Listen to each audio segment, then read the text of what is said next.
Blessed are they which do hunger and thirst after righteousness, for they shall be filled. Blessed are the merciful, for they shall obtain mercy. Blessed are the pure in heart, for they shall see God.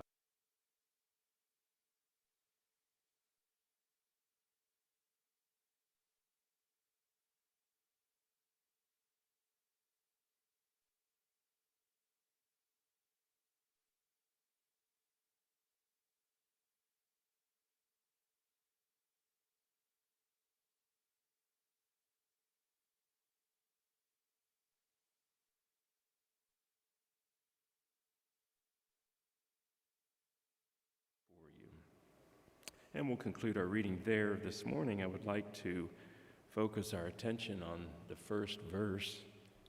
And seeing the multitudes, he went up on a mountain, and when he was seated, his disciples came to him.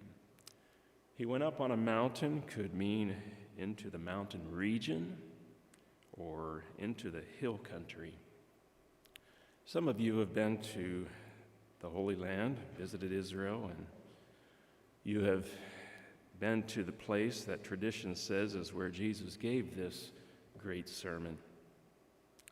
The lay of the land is shaped into something like a natural amphitheater, and you can imagine hundreds and thousands of people crowded.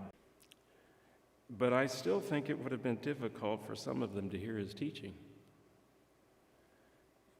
And then I think this first verse of chapter 5 says something different and something with a spiritual message to you and me.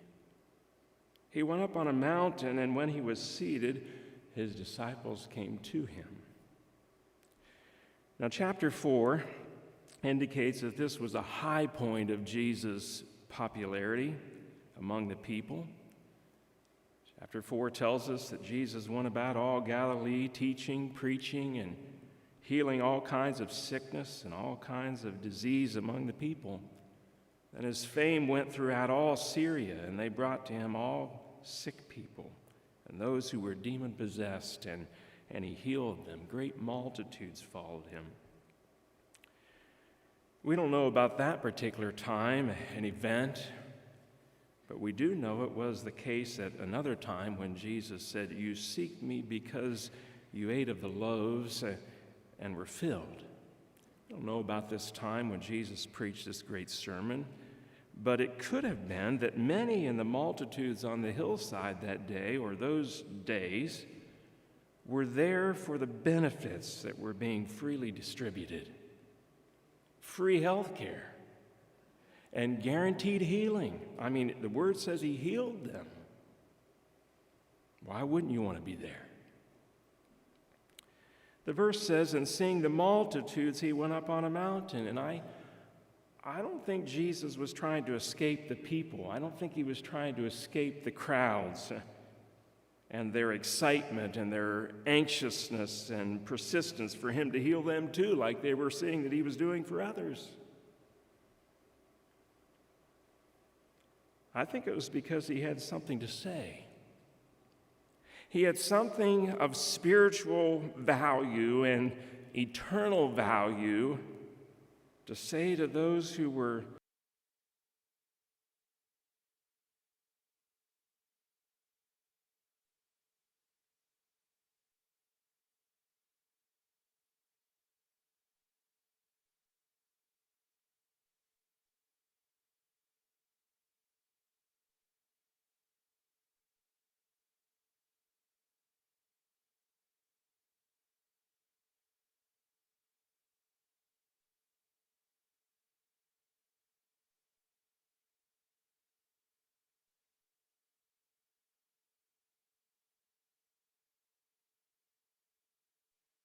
some excitement.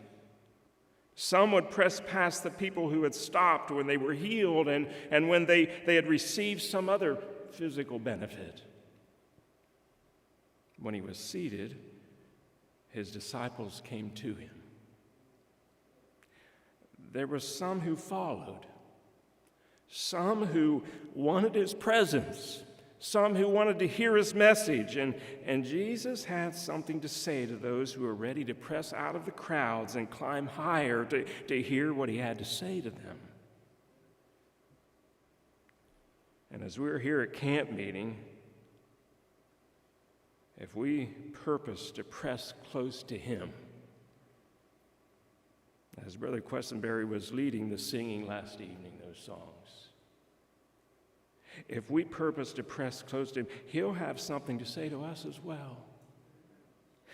Some things of rich spiritual worth, of eternal value.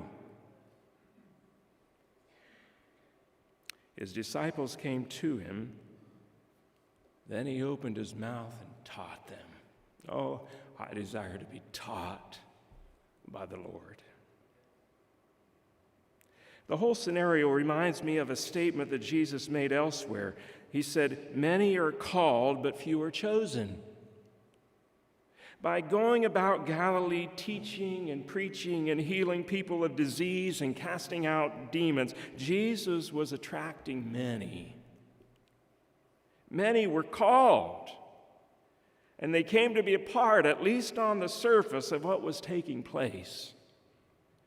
But a few pressed out of the crowd to have a closer look and to hear the message and to know the messenger, and they became a part of the chosen. When my wife and I are in a crowd of people and trying to get somewhere, she's way too passive about it. She's not here yet to defend herself, but she's just way too passive about it. I take her by the hand, I say, "Sweetheart, let's get going." And we get somewhere. I'm not advocating rudeness, but when you're in a crowd of people and feeling the desperate need to get somewhere, and in this case, desperation to get to Jesus and to the close-up position, there's a matter of pressing almost to the point of not being courteous. I have decided to follow Jesus, and though none go with me, still I will follow. And if you're in my way, even if someone has been a hindrance to me by poor example, or if someone's been a hindrance to me by opposition or in any way, I am still going to Jesus. Still going to follow. How many would it have been that came to Jesus? 50? 100, 200, 300? We don't know. But not everyone worked their way through the multitudes and climbed the hill to get close. I also see a spiritual challenge in the fact that he went up on a mountain. I'm reminded of the time many generations before when the nation of Israel had been brought out of Egypt and they came to Mount Sinai. The Bible tells us that their leader Moses went up on that mountain and stayed 40 days and nights in the presence of God, and that God spoke to him all the laws for the people to live by, and he gave Moses the 10 Commandments on 2 tablets of stone written by the hand of God himself. Moses' approach to God wasn't a light, half-hearted, casual effort. Climbed the mountain. He spent time in fasting. He got into the presence of God, and God spoke to him the great law of the Old Testament. Later, God manifested his presence in a tent outside of the camp of Israel. Moses set the tent up and went into that tent for the sole purpose of meeting with God, and the Lord spoke to him face to face as a man would speak to his friend. And when Moses would leave the tent to go and speak to the people, his servant Joshua, a young man, did not depart from the tent. It seems that Joshua wanted to remain and not quickly depart from where God was revealing himself and God was speaking and God was ministering. Psalm 123 says, "Unto you, I lift up my eyes, O you who dwell in the heavens. Behold, as the eyes of servants look to the hand of their masters, as the eyes of a maid to the hand of her mistress, so our eyes wait upon, our eyes look to the Lord our God until he has mercy on us. Hebrews says, looking unto Jesus, the author and finisher of our faith. Or let us fix our eyes on Jesus, the author and perfecter of our faith. How easy it is for us to be caught up with and held back by the things of earth. How easy it is for us to be hindered by earthly things. The call of God is for us to turn our focus to him and to make him the center of our lives. Nearly 100 years ago, a lady was handed a small pamphlet by a missionary friend, and as she read, her attention was caught by this line: "So then, turn your eyes upon him, look full into his face, and you will find that the things of earth will acquire a strange new dimness." That lady said that suddenly, as if commanded to stop and listen, she stood still, and the words and melody of this chorus came to her from God. Turn your eyes upon Jesus, look full in his wonderful face, and the things of earth will grow strangely dim in the light of his glory and grace. The verses of that hymn came to her in the following days. O soul, are you weary and troubled? No light in the darkness you see? Oh, there's light for a look at the Savior and life more abundant and free. Turn your eyes upon Jesus. Look full into his wonderful face.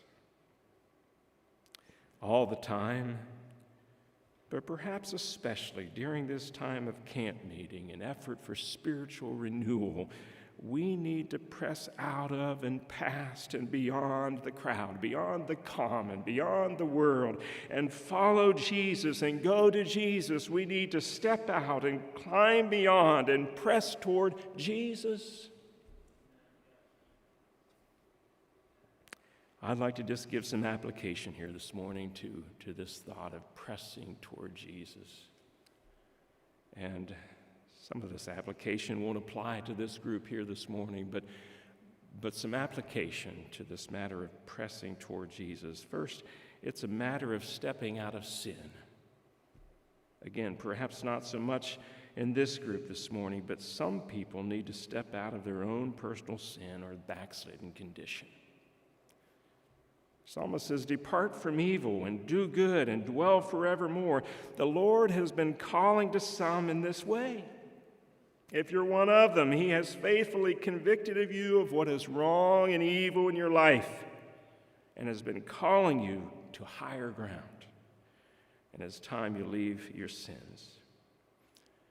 It isn't enough to get rid of the bad, but you need to fill it with the void with good. He said, depart from evil and do good. You need to come to the Lord. Fill it with his presence and his words. It's time you leave the evil and the shadows and darkness that hang over you because of it and come to the light. Oh, backslider.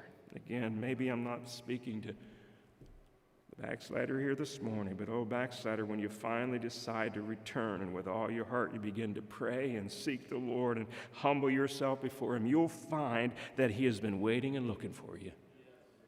He has been down in the valley calling to you, but he's gone to the mountains. He's gone to the mountains hoping you would notice and follow. Weak and wounded sinner, lost and left to die. Oh, raise your head, for love is passing by. Come to Jesus and live.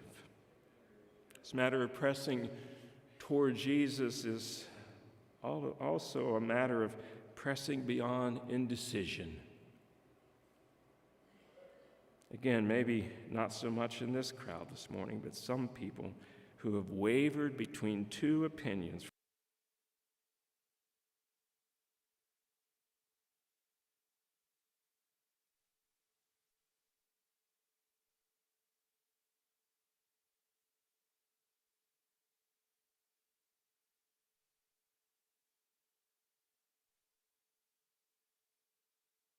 to a decision. It was time for a decision to be made and for life to be lived fully for one or the other, for a God of man's inventions or for the living God. And the people made a decision, a decisive decision that day on that mountain. They fell on their faces and said, "The Lord, He is God." And again, the Lord, He is God. And God will faithfully and compassionately and repeatedly bring people to this point of decision. Will you serve the Lord, or will you do your own thing and carve out your own gods and bow down to them? At another time of decision for the people, Moses had called to them, "Whoever is on the Lord's side, come to me." And some did. And I think God urges today, whoever is on the Lord's side, in this camp meeting, whoever is on the Lord's side, whoever is on His side, will you not fully gather to God and to His people and to His way? This matter of pressing toward Jesus is a matter of letting go of hindrances. It's time that we step out and do as the writer of Hebrews urges. Let us lay aside every weight and the sin which so easily ensnares us, and let us run with endurance the race that is set before us. You have to be willing to let go of your bitter feelings. You have to quit nurturing them. Bitterness will keep you weighed down and stuck in the muck and mog of the valley, and you'll never make it to the hill country where Jesus is leading you to. You'll have to trust Him to set you free from that.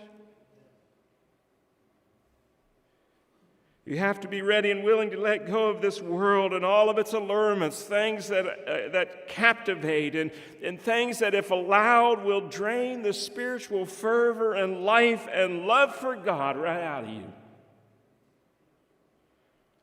John, the apostle, said, "Little children, keep yourselves from idols." We don't make images and set them up to bow down to, but our world is no less full of idols than when the apostle wrote those words. Many things allure, many things captivate people's devotion and become more important to them than a fresh and full awareness of God in their hearts.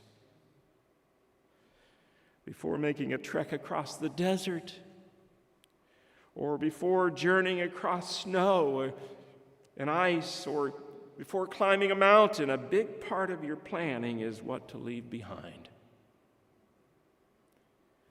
And in this world, we'll have to put some strict limits on ourselves if we are to climb to Jesus and know Jesus. Pressing toward Jesus is a matter of turning away from self. We have to step away from self in order to come to Jesus. To live for Him, we have to die to self.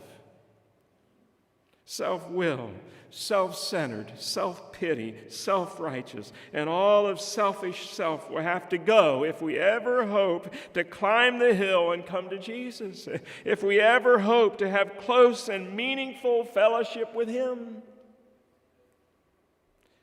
He taught later in his sermon, no one can serve two masters, for either he will hate the one and love the other, or else he will be loyal to the one and despise the other. The Apostle Paul understood this well, this matter of dying to self. He said, "It is no longer I who live, but Christ lives in me." And this matter of turning away from self is willingness to turn away from my own understanding. Everyone coming to Jesus to learn from Him must be willing to turn from his own understanding and wisdom. Lean not on your own understanding. In all your ways acknowledge Him, and He shall direct your paths. Do not be wise in your own eyes. We have to be willing to surrender our ideas and our opinions in order to gain the Lord's wisdom and direction for life.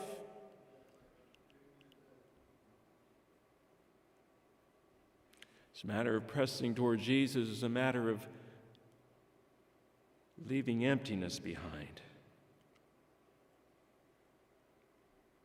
On one of his practically nonstop transcontinental lecture tours, Mark Twain, after a very long, heavy day, was about to fall asleep, exhausted in his Pullman berth.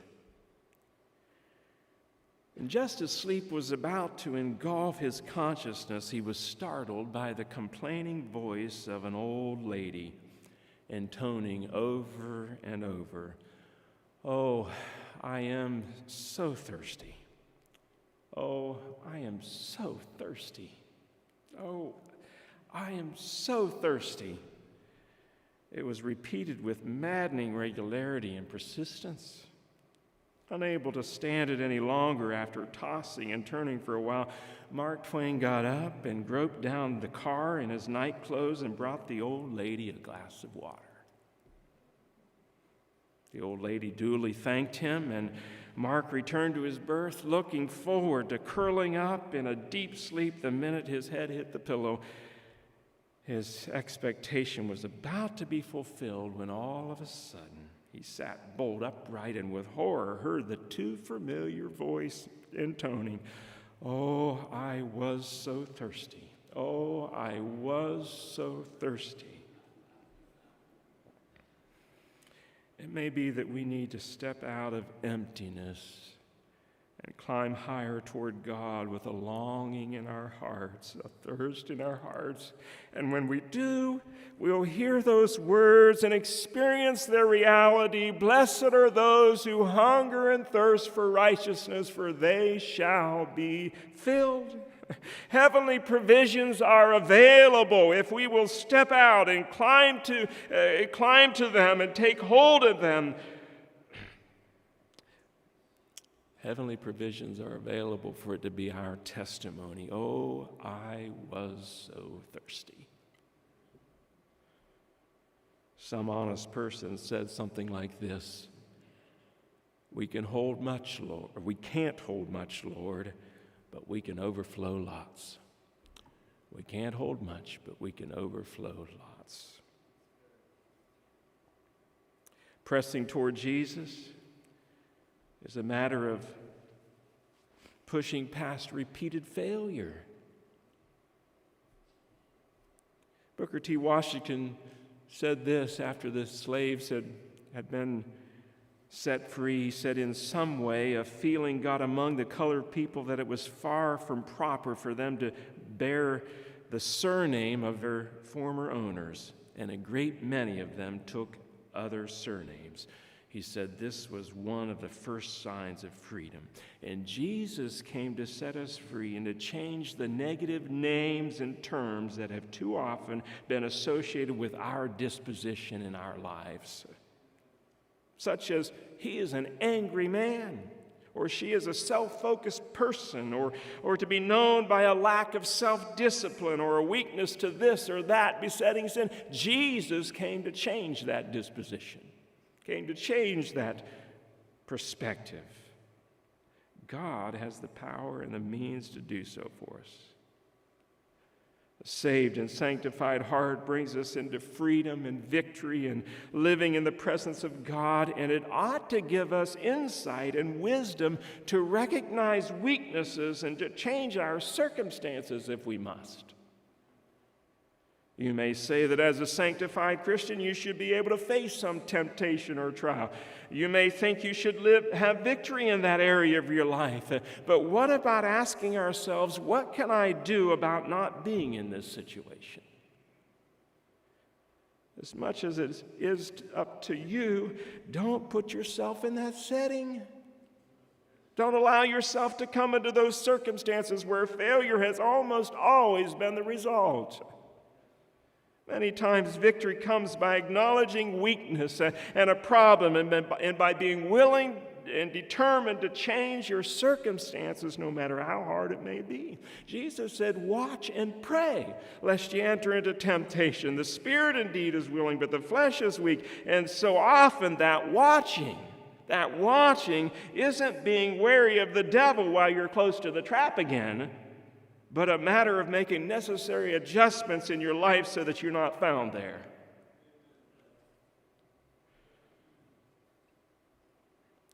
Pressing toward Jesus is a matter of leaving repeated failure.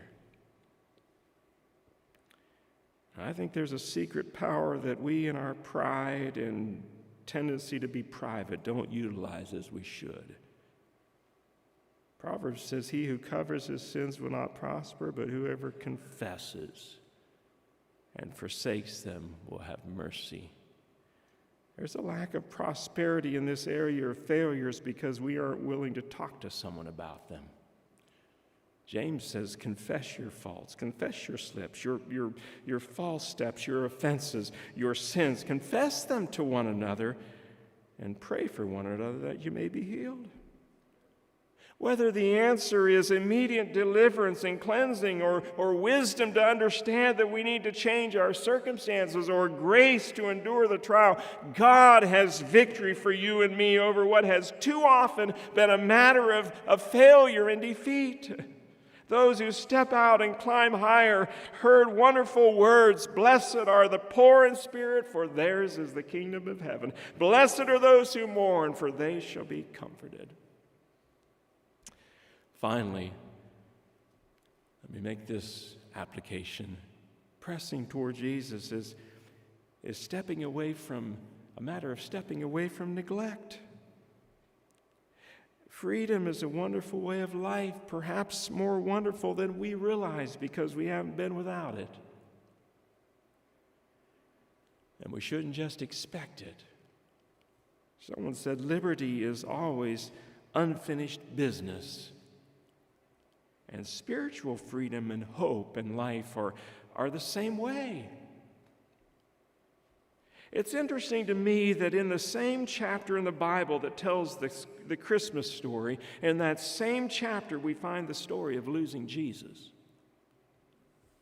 Luke says they, supposing him to have been in the company, went a day's journey, and they sought him among their kinsfolk and acquaintances, and when they found him not, they turned back again to Jerusalem seeking him.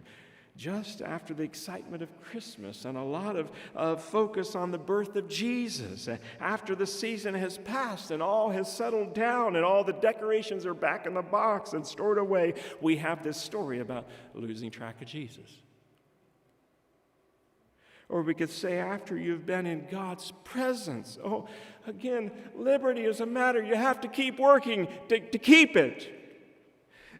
After we've been in God's presence, when you knew you were communing with Jesus and all was well in your soul, like the high feast day that Joseph and Mary had participated in, you have this warning and you have this possibility of losing Jesus.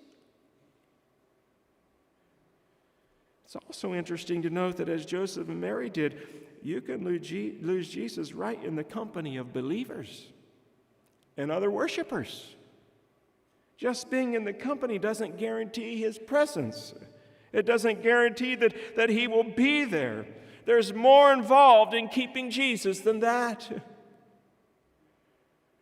There are times when it seems that we are on the high mountain with Jesus and Moses and Elijah, and when the Lord is so near, we're blessed to overflowing with his presence and his power, with his manifestation to our hearts. And even then, the Scripture is true, and it still speaks to us, brethren.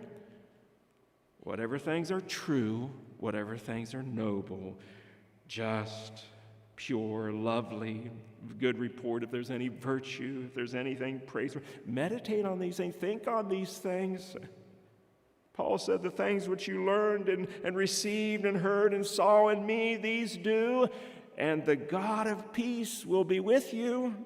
And what did the apostle do? What was the example that he lived before the people? Was it not to discover and know Jesus? He said, that I may know him and the power of his resurrection and the fellowship of his sufferings. And did he not keep a guard over himself? He said, I discipline my body and bring it into subjection, lest when I have preached to others, I myself should be a castaway or become disqualified. Oh, liberty's unfinished business. We have to keep our thoughts and our hearts set on him. This matter of pressing toward Jesus This matter of pressing towards Jesus is keeping that presence, not losing him. Let me try to bring this to a conclusion. Someone said something that's not very profound, but it's very true. He said, if we don't change direction soon, we will end up where we are going. If we don't change direction soon, we will end up where we are going. And that statement is meant as a call to the erring one to change his direction before it's too late. But I also see there's a positive side to that principle. Ask and keep on asking, and it will be given to you. Seek and keep on seeking, and you'll find. Knock and keep on knocking, and it'll be open to you. The psalmist said, I waited patiently for the Lord, and he inclined to me, and he heard my cry. James said, draw near to God, and he'll draw near to you. The psalmist said again, my soul follows hard after. My soul follows close behind you. And if you don't change direction, you'll end up where you're going. Yes, in your presence is fullness of joy. At your right hand are pleasures forevermore. Our sincere and earnest care for our soul and pursuit of God, that right direction will take us there right into his presence. Again, Booker T. Washington wrote of the black people after the Civil War when they were set free. He said, few people who were not right in the midst of the scenes can form any exact idea of the intense desire which the people of my race showed for an education. It was as a whole race, it was a whole race trying to go to school. Few were too young and none too old to make the attempt to learn. As fast as any kind of teacher could be secured, not only were day schools filled, but night schools as well. The great ambition of the older people was to try to learn to read the Bible before they died.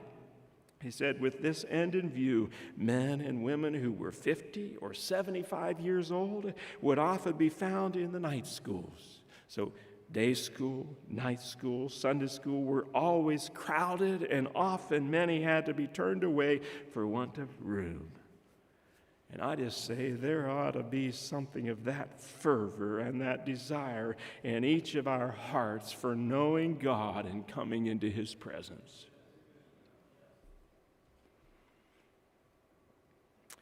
For generations, the coming of the Messiah had been thought about and predicted by the nation of Israel. Probably no other topic had been discussed as much among the Jews as the Messiah, what he would be like, where he would come from, the work he would do, and much more. And then after centuries of waiting, there was John the Baptist preaching that people should straighten their lives up and be prepared for the Messiah because he was coming. He was near at hand.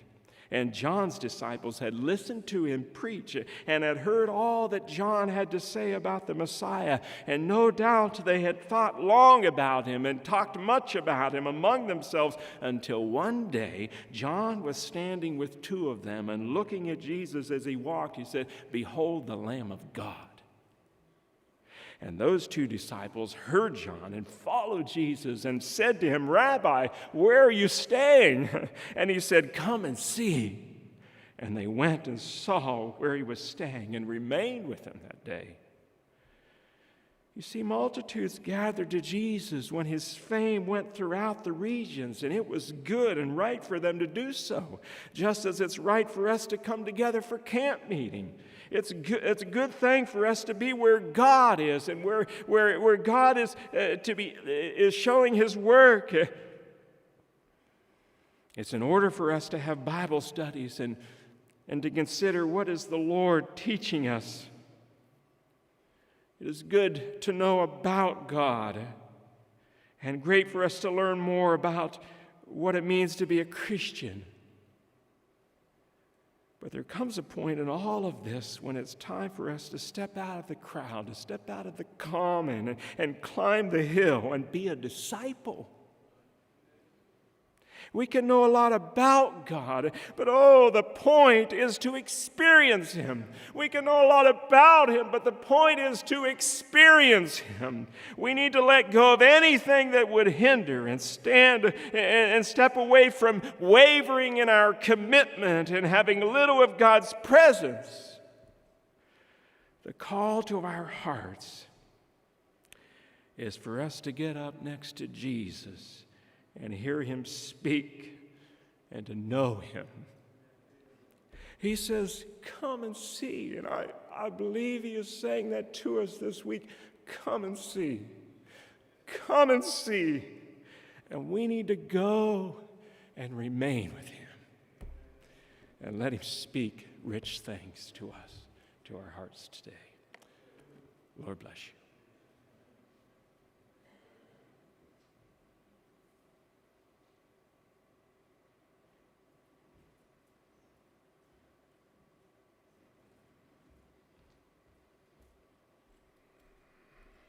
Thank you, Pastor Grabill, for those rich words this morning. Camp meeting is a good time for us not just to learn about Him, but to experience Him. And I wrote a quote down in this day of social media. This will tweet, or I don't know what you say these days, this will X. We can't hold much, but we can overflow lots. That's a powerful, powerful thought. Thank you, Pastor Grabill. Let's stand. You're dismissed. We have a few moments before the morning worship service today. Refresh yourselves and come back ready to worship the Lord.